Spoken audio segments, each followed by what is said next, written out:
ভালো না, আপনার সাথে পাশে অনেক দিন ছিল। আর শান্ত ভাই, এখানে কথা কইলে না, আমরা সবাই চিনতো। মামা আসলে আমাদের ফোকাস আছে। প্রিয় মানুষও তো মানুষের পরিচিত মানে জানতে হইব, বুঝতে হইব। মামা থ্যাংক ইউ মামা। এই যে এইবার শুনবেন। আজ আমি মামাকে পরিচয় করে দেই। আজ আমাদের দুদিনের রাজনীতি লড়াকু আমাদের শান্ত মামা, আমাদের উপদেষ্টা, আমাদের পাশে ছিল, সাথে আছে ইনশাল্লাহ। মামাই এখন কিছু কথা বলবে, সবাই আমরা শুনবো। বিসমিল্লাহির রহমানির রহিম। আমি বলি হলে গঙ্গাবাসী ছাড়া কোনো উপায় নেই। আপনার এই প্রতিবেশী অনুষ্ঠানের প্রতিবেশী সকল সবার আগে এটা আপনার সম্মান কি করবেন? সভাপতি সম্মান এটা করলে যথেষ্ট। আমার সামনে উপবিষ্ট হ্যাঁ। কালিয়াপুর গ্রামের সমস্ত মুরব্বী গ্রাম, আমার সহযোগী ভাই বন্ধু, সবাইকে আসসালামু আলাইকুম ওয়া রাহমাতুল্লাহি ওয়া বারাকাতুহু। আমি আপনাদের এলাকাতে এই 5 থেকে 6 বছর এসে রাজনীতির ভিতরে যতটুকু সময় দিয়েছি, এই সময়ের মধ্যে এই ইউনিয়নে নট অনলি কালিয়াকোট, পুরো ইউনিয়নের ভিতরে একমাত্র ব্যক্তি আবু সাইদ ভাই, যিনি এই পুরো ইউনিয়নটাকে দূর সময়ে আমাদেরকে একত্রিত করে সংগ্রাম করে আমাদের সংগঠনকে উজ্জীবিত করেছে। আজকে আমি এখানে কথা বলছি, আপনাদের সামনে আসতে পারছি, আপনাদের সাথে পরিচিত একমাত্র তার আবু সাইদ ভাইয়ের জন্যই আমি এখানে এই জায়গায় কথা বলতে পারছি। এমনই একটা সময় গেছে যে সময়ে আবু সাইদ ভাই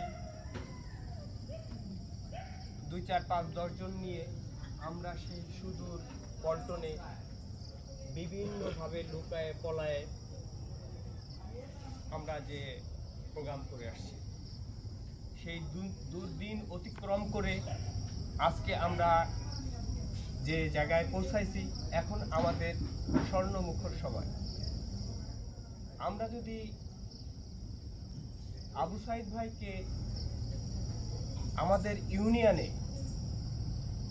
ওইভাবে যদি আমরা মূল্যায়ন করি, আমরা যদি সবে মিলে তাকে ওই জায়গায় পৌঁছাতে পারি, আমাদের সালাউদ্দিন ভাইয়ের কাছে ওইভাবে উপস্থাপন করতে পারি যে আবু সাইদ ভাই বিরুলিয়া ইউনিয়নকে আজকে সজাগ করেছে, আজকে সমস্ত ইউনিয়নের লোক, মুরব্বী, ছোট থেকে মুরব্বী পর্যন্ত সমস্ত লোককে একত্রিত করে এই এলাকার ভিতরে বিস্তার করছে। এই এলাকার উন্নয়নের জন্য আবু সাইদ ভাই আমাদের প্রয়োজন। যদি আমরা সবে মিলে আমাদের সালাউদ্দিন ভাইকে জয়যুক্ত করে ভোট দিয়ে আমরা উত্তীর্ণ করতে পারি, আগামী ভবিষ্যতে আমাদের জন্য, এই এলাকার জন্য খুবই ভালো হবে। আমাদের উন্নয়নের জন্য যা যা প্রয়োজন, অন্য কারোর কথা বলতে নাই বললাম, আবু সাইদ ভাই তার সাথে এতটাই হৃদ্রতা, এতটাই সম্পর্ক যে সে ছিনায় আনার মতো না। আমার একটাই থাকবে যে আপনারা এই কালিয়াকোটের ভিতরে যারা মুরব্বী একরাম আছেন, আপনারা আমাদেরকে পরামর্শ দিবেন, আমাদেরকে গাইডলাইন দিবেন, আমরা কিভাবে আশেপাশে, আমি এই কালিয়াকোট থেকে ওই পাশে থাকি, শ্যামপুরে, আমার শ্যামপুরের অবস্থা খুব একটা ভালো না। আপনারা যদি এই এলাকা থেকে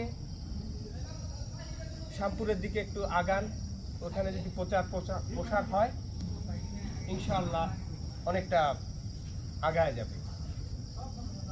পরিশেষে আমি এটাই বলবো যে আপনারা আমাদেরকে উপদেশ দিয়ে এমনভাবে গাইডলাইন দেন যাতে করে আমরা আবু সাইদ ভাইকে নিয়ে এগিয়ে যেতে পারি। ধন্যবাদ সবাই।